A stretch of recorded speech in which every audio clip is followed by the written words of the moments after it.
जय माता की दोस्तों, बोलिए साचे दरबार की जय। दोस्तों, नवरात्रि में सबसे पहले माता शैलपुत्री की पूजा की जाती है। 2024 में धार्मिक मान्यताओं के अनुसार माता शैलपुत्री पूजन करने से घर में सुख समृद्धि खुशहाली आती है। इनकी पूजा करते समय व्रत कथा अवश्य पढ़नी और सुननी चाहिए। माता शैलपुत्री की कथा पौराणिक कथाओं के अनुसार माता शैलपुत्री का नाम लिया जाता है। तो 2024 में यानी कि अब की बार 9 अप्रैल 2024 में चैत्र नवरात्रि की शुरुआत होने जा रही है और नवरात्रि का पहला दिन मंगलवार के दिन माता शैलपुत्री की स्थापना होगी। इस दिन माता शैलपुत्री की विधि विधान से पूजन किया जाएगा। धार्मिक ग्रंथों के अनुसार माता शैलपुत्री के माथे पर अर्धचंद्र सुशोभित है और कहा जाता है कि यदि इनका पूजन विधि विधान के साथ किया जाए तो व्यक्ति की कुंडली में मौजूद चंद्र दोष दूर हो जाते हैं। नवरात्रि के पहले दिन कलश स्थापना के साथ ही पूजा आरंभ की जाती है और दुर्गा चालीसा के पाठ के बाद पूजा संपन्न होती है। इसमें माँ प्रसन्न होती हैं और अपने भक्तों पर हमेशा अपना आशीर्वाद बनाए रखती हैं। यहाँ पढ़ें व्रत कथा और जानिए माता शैलपुत्री की पूजन विधि और उनकी पौराणिक कथा।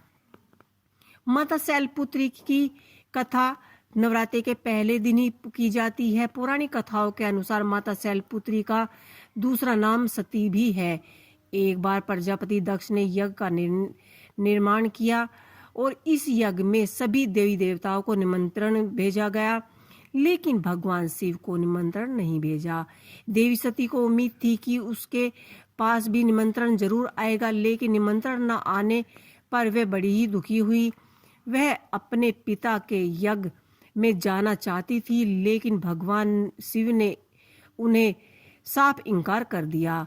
उन्होंने कहा कि जब कोई निमंत्रण नहीं आया है तो वहां जाना उचित नहीं, लेकिन जब सती ने ज्यादा बार आग्रह किया तो शिव ने उनको अनुमति देनी पड़ी।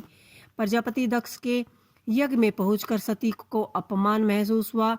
सब लोगों ने उनसे मुंह फेर लिया, केवल उनकी माता ने उन्हें स्नेह से गले लगाया। वहीं उनकी बहन उपहास उड़ा रही थी कि भोलेनाथ को भी तिरस्कार कर दिया है।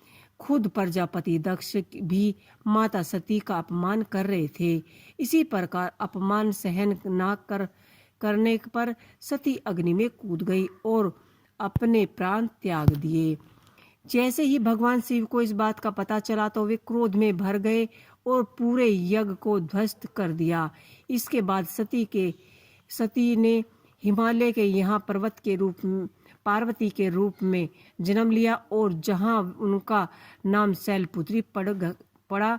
कहते हैं कि माता शैलपुत्री काशी नगरी वाराणसी में वास करती है। आइए जानते हैं माता शैलपुत्री की पूजन विधि।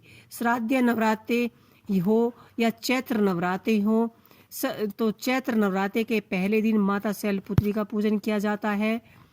चैत्र नवरात्रि के पहले दिन माता शैलपुत्री की पूजा की जाती है। इस दिन पूजा की शुरुआत कलश स्थापना से की जाती है। इसके लिए सुबह उठकर स्नान आदि करें और मंदिर को सजाएं, फिर कलश स्थापना करें और माँ दुर्गा का पूजन आरंभ करें। माँ दुर्गा को सिंदूर का तिलक लगाएं और लाल रंग के पुष्प अर्पित करके बाद में उन्हें मिठाई अर्पित करें। उसके समक्ष घी का दीपक जलाएं, फिर आरती करके दुर्गा चालीसा पढ़े। उसके बाद दिन भर व्रत रखे और रात का पूजन करने के बाद व्रत खोले। तो ये थी चैत्र नवरात्रि के प्रथम दिन माता शैलपुत्री की पूजा कैसे करें, उनकी पूजन विधि और उनकी व्रत कथा। तो आपको ये व्रत कथा कैसी लगी, पहले नवरात्रि की कथा कैसी लगी, मुझे कमेंट बॉक्स में लिख के अवश्य ही बताइएगा। इसी के साथ जय माता, जय माँ दुर्गे।